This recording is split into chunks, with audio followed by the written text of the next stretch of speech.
What's up, everybody? Welcome to episode 23 of Full Draw Friday. Obviously, it's Sunday, not Friday. The week kind of got away from me. It was real busy, had some stuff come up, and we've been trying to kill some turkeys to get on some birds. Probably could have killed one Friday, but we didn't get the job done, so I'm still on that. That's why this one's coming out so late, so apologies for that. We'll get back to it on Friday next week, hopefully. But today I'm going to talk about managing fields and open areas. I think that's one thing that gets overlooked a lot when we're talking about habitat management for wildlife. People think the only thing you can do with them is plant food plots, and when you've planted all the plots you can plant, then you're kind of out of things to do with them. So I'm going to give you some ways that you can manage those areas without necessarily having to plant anything that's really going to benefit your wildlife. And then we will, I guess, get into the week. We got a good episode coming out tomorrow with Luke Oswald from Publicly Challenged on the Normal podcast, so be sure to check that out as well. But for today, we're going to talk about managing fields and open areas.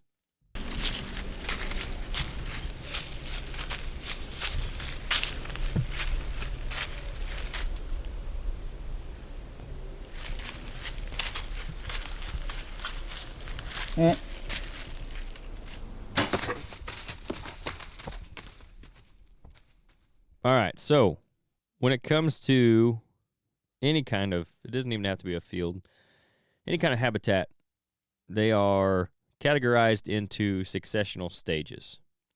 And that is determined by the species population, or species composition rather, within a general area. And it's not based on height either. So a lot of times early succession gets confused with short grass, let's say.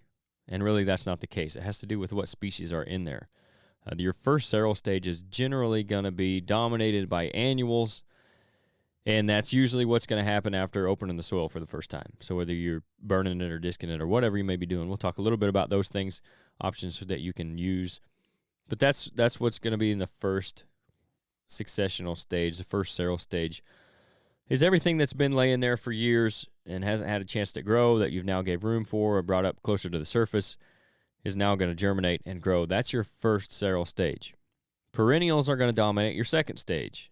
And then from there, that's when you're going to start seeing your grasses and things like that are coming back every year. From there, shrubs, trees, woody plants are going to dominate the start of the third phase. And the third phase is the longest one because this is where we start to develop into the forest, and the latter part of the third stage is dominated by trees, younger trees. And then once it becomes a mature forest and there's not a lot of stuff near the ground at that 5 foot and below that we talk about for deer all the time, that's when you're going to be in your fourth several stage, and that's a mature forest. So really what you're looking for are the forbs in the early part of the successional growth. That's going to be the most important part for wildlife management, and that's the beggar's lice, pokeweed, ragweed, goldenrod, things of that nature that, especially for deer, that they're going to like to eat. And they'll eat it throughout the summertime and as long as it's there before it dies off in the fall. So that's what's really going to be important. That's what you're looking for when you're managing these fields. That's the stage that you want it to be in. You're going to want to kill grasses, especially carpet grass. That's going to cause what they call arrested succession, which is where the perennial grasses don't allow the seed bank to germinate, and that suppresses any other successional growth. So you're going to soon be stuck in that stage of perennial grasses, and if you go and mow it, it's not going to do any good. So the way you get rid of that kind of stuff is herbicide, fires, and then disking. Disking is actually one of the best ways to reduce grasses, better than even spraying or burning, because even after that, some of those are going to come back. If you disc it up and unroot those grass plants, that's going to be the best way to kill them. One thing that's important to remember is pretty is generally not good for wildlife. If you see deer eating grass, that probably means you have pretty poor habitat, because that's going to be their last resort. They don't like it. Deer they don't eat grass. It's a very small percentage of their diet. They would much rather eat those forbs and weeds I was talking about earlier, the brambles and briars, stuff like that. Not obviously the briars, but blackberries and whatever comes with them. So that's what you're going to be, what you want, and that's what something you have to look out for in the early parts is those annual grasses or perennial grasses, especially that carpet grass that's going to cause that arrested succession. Say that 5 times fast. Maybe you can, I can't. And then that's what you're going to want to take care of so that you can get into the correct stage for the wildlife. High quality food plots, and this is where it becomes really important.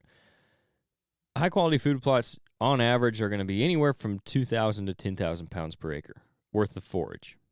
Obviously, that's a big range, but it depends on what you plant and how well you plant it and your soil and all that kind of stuff. And as we all know, that stuff all takes money and a lot of time. Now, managing your fields is going to take time too, but it doesn't have to cost as much as your food plots when you're talking about the fertilizers, when you're talking about the herbicides that you're going to have to use for it multiple times a year potentially. When you're talking about the seeds, even if you're doing a cover crop and then the fall seeds, or if you're doing spring seeds, corn, beans, clover, doesn't matter. It all has a cost associated with it. And that's the biggest one that's going to be different from managing your fields in other ways. And that's not to say food plots are bad. Obviously, they're one of the most important things, and they do provide more forage than anything else, even doing your fields properly. But one thing to note is that when you take care of your fields, you can have up to 4,000 pounds an acre in your early successional stages of forage for those deer. And the range is going to be somewhere between 600 and 4,000. If you thin it out and you burn it, you're going to be averaging 500 to 1,400. If you really get in there and manage it for select species and stuff like that, that's when you can start to see more of that 4,000 pounds per acre. And it depends on what's native to your area as well, what you have available, what's going to grow. But that's potential for over 1,000 pounds per acre of forage for those deer that you didn't actually have to plant. You either burn it or you use herbicides on it, whether it be like a 2,4-D glyphosate mix, something to that effect, or you disc it, or you do two of those things together. A lot of times if you have some grass or something, you're going to have to use herbicide or fire first and then come in with the disc. The combination of those things, like I said, the thinned and the burned is going to give you the most potential for forage. Just burned, you're looking at 150 to 500. If you just thin it out, you're looking at 500 to 800 pounds, and then unmanaged, you could be as low as 25 pounds of forage per acre on an unmanaged field. And that's saying if it's not just completely grass, because you've let it go to that. Now, when you talk about the food plots and stuff, I mentioned fertilizers. That's still an option for this, especially if you're in the early management part of it where you've just burned or disked or used your herbicides. But the thing that is kind of the same with food plots is put your lime down first and then see what happens. Now, obviously, if you're doing your plots, you want to do soil tests, and then you can figure out how much phosphorus, potassium to put down as well. But a lot of times, if you're just looking for successional growth, lime is enough to do it. You bring your pH to a suitable level for a lot of that stuff to grow that you're looking for. And then you don't have to spend the money on fertilizer. It's not required most of the time if you just put lime down. So try that lime before the fertilizer, and then that's another saved cost. Even if you do have to put some lime down, you're still not putting the other fertilizer down. That's another saved cost over putting a food plot in. And you're doing something with this open area that maybe has just been grass for 20 years or whatever it is. Or maybe it's starting to get pretty out of hand in the later part of the third stage, and it's almost too thick for the deer to even walk through and use, and there's not a lot of browse in there for them, and it's not a lot of good cover for them to bed in necessarily because it's too thick. These are some things that you can do. Now, when you're talking about burning, and we've done podcasts on that in the past, depending on what stage you're in, it will increase your likelihood of a really big fire or being able to still contain that fire. So if you're in like the third seral stage and your forest development started and you're looking at shrubs and trees and all those woody plants, that's a lot of fire load when you're talking about burning that. So that's where you might have to go out there and thin it out a little bit first and get rid of some of that debris and stuff and then burn it. That way you can get a little better handle on it and it doesn't get away from you. But burning is one of the best things that you can do for this. Again, aside from disking when it comes to grasses, burning is going to be the cheapest option generally because you're not paying anything for it unless you pay for a torch or something, and you don't necessarily have to do that even. So that's going to be your cheapest option, and it's one of the best ones. Another thing you're going to want to do is to kill the non-natives that are out there and the invasive species because they will just take over. Big ones for us, locust trees, any kind of locust trees. Autumn olives are a big one. I know they're having kudzu problems down south of us, which is a viney plant that just takes over everything. those kind of things you're definitely going to look out for, and it'll be dependent on your area too, what is considered non-native, obviously. So wherever you're at in the country, that might differ, but you're going to want to look out for those and kill them. Do the research on how to kill them properly. That way you get rid of them. And then that's going to allow all the native stuff to grow and those forbs that you're looking for. And you're not going to have one thing taken over. And then, even though maybe you've gone in and done all this work, now you've just let all these autumn olives grow up, and you kind of have a monoculture anyway that the deer really don't like. They might move through it occasionally, but they're not really going to bed in it that much. There's no real nutritional benefit to them, things of that nature. So that's something, another thing to look out for is killing those non-natives. Mowing is not really going to be the best for really anything in this. Just like when we talk about mowing clover plots so that you can have just clover out there and then spraying for your grass, it's not going to promote diversity. That's where you're going to want to spray, again, burn, disc, that kind of stuff. Spraying is a lot better than mowing when it comes to that, when you get to that point.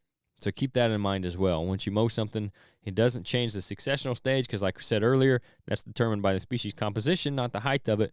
And you can actually hurt yourself by killing the weeds that are in it and then allowing those grasses to grow up even more. So then eventually you're just mowing a grass yard. And again, another thing we said earlier, pretty is not good for wildlife. So if it's this nice manicured looking grass lot, the deer aren't going to like that. I think everybody kind of has a picture of in their mind of what, when you see it, that field that you're just like, man, I would love to hunt over that, or that looks like somewhere deer would be. That's kind of what you're looking for. And a lot of times that is in the kind of the successional, it's that early successional stages that we're talking about. You've got a little bit of woody plants in there. You've got the brambles. You've got the forbs. And you've got some annual grasses. So that's kind of what, when you see that, that's what you're shooting for, that picture in your head.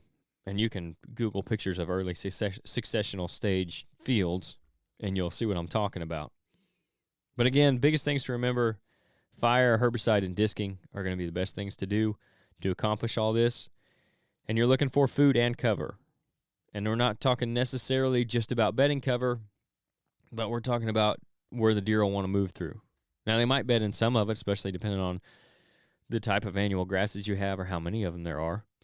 But that's not a real benefit for bedding, because actually when you have a little bit of food in there, it's going to promote more bedding than just grasses. So a lot of guys want to plant switchgrass for bedding. It's not really going to attract them in there, and bedding's not necessarily attracted anyway, but they're going to want to be close to browse because they're going to get up and eat a couple times during the day, and they don't want to have to go far from their bed to do it. So if you got that food and cover, you are going to promote some more bedding.